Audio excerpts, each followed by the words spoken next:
Hello everyone. Currently time हो रहा है 3:32 और बैंक निफ्टी क्लोज हो चुका है। तो हम क्या करेंगे, कल मार्केट में हम किस तरीके से ट्रेड ले सकते हैं, क्या कल के लिए लॉजिक रहेगा, ये सारी चीज़ें हम प्रेडिक्शन के ऊपर आज हम थोड़ी सी बात करने वाले। और जो आज मैंने ट्रेडिंग करी है ना, उसकी भी मैं ऑर्डर बुक और पोजीशन आपको दिखाऊंगा। तो चलिए सबसे पहले हम क्या करेंगे, वन डे टाइम फ्रेम पर चले जाएंगे। डेली टाइम फ्रेम पर हम थोड़ा सा एनालाइज करेंगे। तो मैंने डेली टाइम फ्रेम का चार्ट ओपन किया हुआ है और यहाँ पर अगर आप देखोगे तो bank Nifty all time high पर ट्रेड कर रहा है। और जब भी bank Nifty all time high के आसपास आ जाता है तो वहाँ पर क्या होता है, साइडवेज होता है या थोड़ा सा वोलेटिलिटी क्रिएट करता है वहाँ पर। और काफ़ी कन्फ्यूजन होता है वहाँ पर। आप देख सकते हो एक डोजी कैंडल बन चुकी है कल के चार्ट पे, सॉरी कल की कैंडल यहाँ पर एक डोजी बन चुकी है। और डोजी कैंडल का मतलब होता है कि वहाँ पर काफ़ी ज़्यादा कन्फ्यूजन है, एक कन्फ्यूजिंग कैंडल है। डोजी कैंडल एक कन्फ्यूजिंग कैंडल है, तो वहाँ पर काफ़ी ज़्यादा कन्फ्यूजन है। तो ये एक इनसाइड कैंडल बन चुकी है। आज की कैंडल क्या है, एक इनसाइड बन चुकी है। तो जो कैंडल पहले वाली कैंडल है, जो कल की कैंडल, इसके बीच में ही बैंक निफ्टी क्या कर रहा है, ट्रेड कर रहा है। वहीं पे एक साइडवेज टाइप की मोमेंटम कर रहा है। तो जैसे ही बैंक निफ्टी इसको ऊपर या नीचे से ब्रेक करेगा ना, तभी जा करके कुछ तो ट्रेड हमारा बन सकता है। तब तक के लिए हमें थोड़ा सा वेट करना पड़ेगा। या तो बैंक निफ्टी यहाँ से नीचे आएगा, नहीं तो ऊपर जाएगा। लेकिन इसके लिए इसे ब्रेक करना पड़ेगा, हाई को ब्रेक करना पड़ेगा, तभी हम एक बाइंग साइड की पोजीशन बना सकते हैं। लेकिन तब तक के लिए हमें काफ़ी ज़्यादा वेट करना पड़ेगा, क्योंकि हो सकता है ऑल टाइम हाई पर प्रॉफिट बुकिंग भी आ जाए, तो वहाँ से एक डाउन साइड की भी मोमेंटम आ सकती है। इसलिए हमें थोड़ा सा वेट करना है, कुछ दिन के लिए, 2-3 दिनों के लिए वेट करना पड़ेगा। यहाँ पर हम क्या करेंगे, 15 मिनट टाइम फ्रेम पर आ गए हैं। तो 15 मिनट टाइम फ्रेम पर क्लियरली हमें दिख जाएगा कि कौन से लेवल पे हमें ट्रेड करना है या कब हमें एंटर करना है ट्रेड में। यहाँ पर देख सकते हो एक इंपॉर्टेंट लेवल है जो कि 42,000 के आसपास आ जाते हैं, एक राउंड नंबर के आसपास आ जाते हैं। और यहाँ पर क्या है, एक ऑल टाइम हाई है। तो ऑल टाइम हाई को भी हम क्या करेंगे, मार्क करेंगे। और इन्हीं दो लेवल्स के ऊपर हमारा आगे का प्लानिंग रहेगा। जैसे कि ये दोनों लेवल्स को ध्यान में रखते हुए हम आगे की प्लानिंग कर सकते हैं, क्योंकि काफ़ी ज़्यादा इंपॉर्टेंट लेवल्स है ये। जैसे ही बैंक निफ्टी समझो अगर इसे ऊपर की साइड ब्रेक करता है, इस लेवल को अगर ऊपर की साइड ब्रेक करता है, तो फिर हम क्या करेंगे, बुलिश ट्रेड ले लेंगे।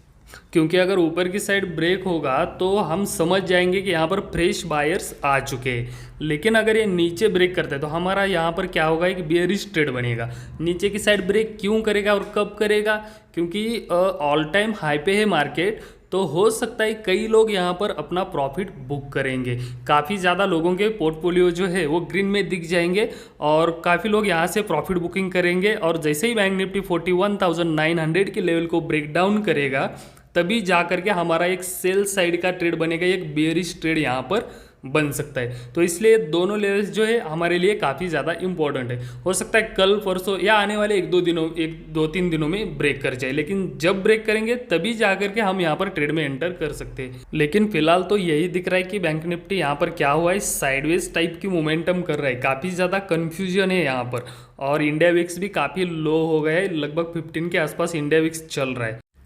मेरे हिसाब से 1-2-3 दिनों के लिए वेट करना पड़ेगा, तभी जाकर के ट्रेड बन सकता है। तो आप थोड़े दिन के लिए वेट करिए और उसके बाद ही ट्रेड ले लीजिए। मैं आपको इंडिया विक्स दिखा देता हूँ एक बार कि क्या चल रहा है। इंडिया विक्स के हिसाब से हम अपना आगे की प्लानिंग कर सकते हैं।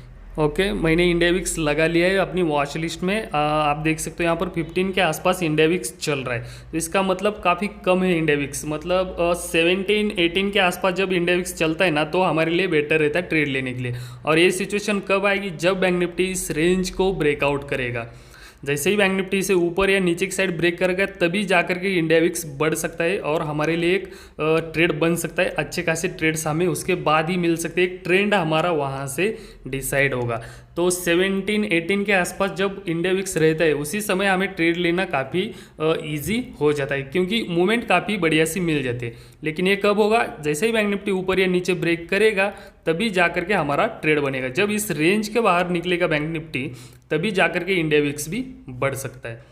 और ये जो मैं चार्ट यूज़ कर रहा हूँ ना, ये यम स्टॉक का चार्ट यूज़ कर रहा हूँ। तो यम स्टॉक का चार्ट क्यों यूज़ कर रहा हूँ, जैसे ही मैं, आप देख सकते हो यहाँ पर जो मैंने ड्राइंग करी, ये ड्राइंग कभी भी इरेज नहीं होगी। जब तक मैं इरेज नहीं करूँगा तब तक ये ड्राइंग इरेज नहीं होंगी। जैसे ही हम कोई सपोर्ट रेजिस्टेंस ड्रॉ करते हैं तो वो मैन्युअली यहाँ पर कुछ करने की ज़रूरत नहीं, ऑटोमेटिकली सेव हो जाता है। और अगर हम यम स्टॉक में ट्रेडिंग करते हैं तो किस तरीके से हम अपनी कैपिटल सेव कर सकते हैं, हम अपना मनी सेव कर सकते हैं, इस हिसाब से हम यहाँ पर देखेंगे। अब हम थोड़ा थोड़ा करके ब्रोकरेज पे करते हैं, इसलिए हम उस पर ज़्यादा ध्यान नहीं देते। अगर आप कैलकुलेट करोगे ना, फ्लैट 20 रुपीज़ तो ब्रोकरेज मार्केट में चलता ही चलता है पर ऑर्डर। तो हम क्या करेंगे 20, और यहाँ पर ऑर्डर कितने होते हैं हमारे पर डे। अगर आप ऑप्शन ट्रेडिंग करते हो तो मिनिमम 10 ऑर्डर तो प्लेस करते ही करते रहेंगे हम, क्योंकि 10 ऑर्डर मतलब उसका क्या होगा, 5 ट्रेड होंगे। मिनिमम 5 ट्रेड तो हम दिन में करते ही करते हैं अगर हम ऑप्शन ट्रेडिंग करते हैं तो।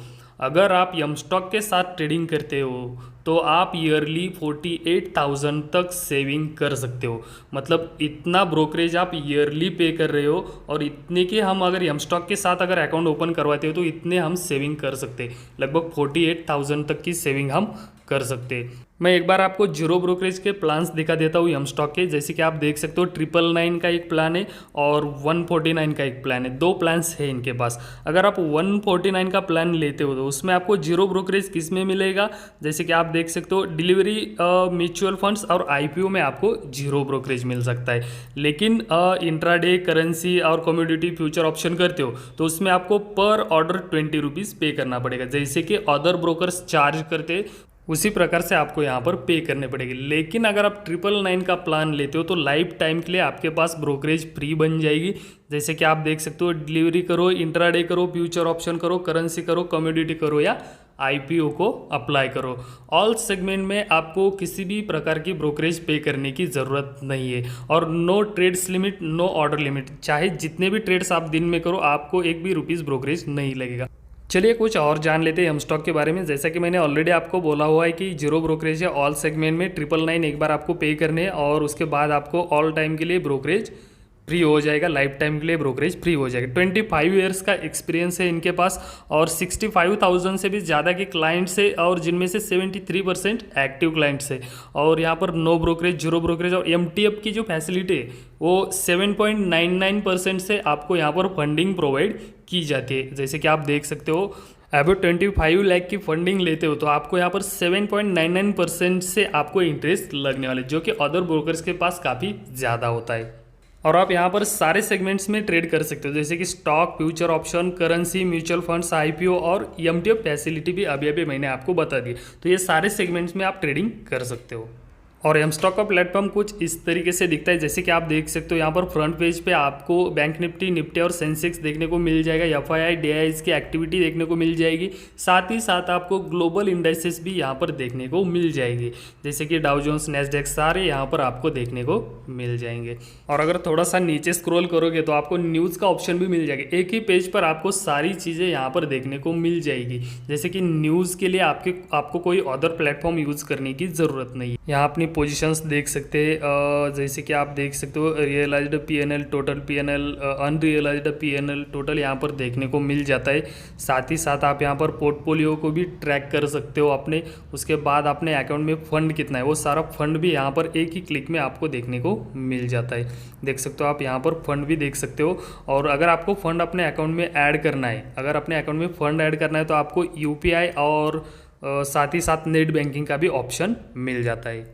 अगर आप यम स्टॉक में अकाउंट ओपन करवाना चाहते हो तो मैं लिंक डिस्क्रिप्शन में दे रहा हूँ, सिंपली उस पर क्लिक करके अपना मोबाइल नंबर डाल के, अपना ईमेल आईडी डाल के आप साइन अप कर सकते हो। जो भी डॉक्यूमेंट्स वहाँ पर लगेगी वो डॉक्यूमेंट्स आपको अपलोड करनी पड़ेगी। तो चलिए मैं आज का ट्रेड दिखा देता हूँ आपको। ये रही आज की पोजीशंस, मैं आपको रिफ्रेश करके दिखा देता हूँ। कोई खास मूवमेंट आज कैप्चर करने को नहीं मिली। 460 रुपीज़ का प्रॉफिट आज बुक किया हुआ है। तो फर्स्ट ट्रेड जो लिया था मैंने उसमें मेरा एक स्टॉप लॉस हिट हो गया और उसमें मेरा 1800 रुपीज़ का लॉस हुआ। और सेकंड ट्रेड में मुझे 2200 रुपीज़ का प्रॉफिट हुआ। ओवरऑल मेरा 460 रुपीज़ का प्रॉफिट आज बन चुका है। तो जैसे कि मैंने आपको बोला हुआ है कि बैंक निफ्टी जब तक उस रेंज को ब्रेकआउट या ब्रेकडाउन नहीं करेगा तब तक के लिए अच्छी मूवमेंट हमें देखने को नहीं मिलेगी। चलिए वीडियो अच्छा लगा होगा तो लाइक, शेयर एंड सब्सक्राइब जरूर करिए। Thank you everyone. Investments in securities markets are subject to market risks. Read all the related documents carefully before investing.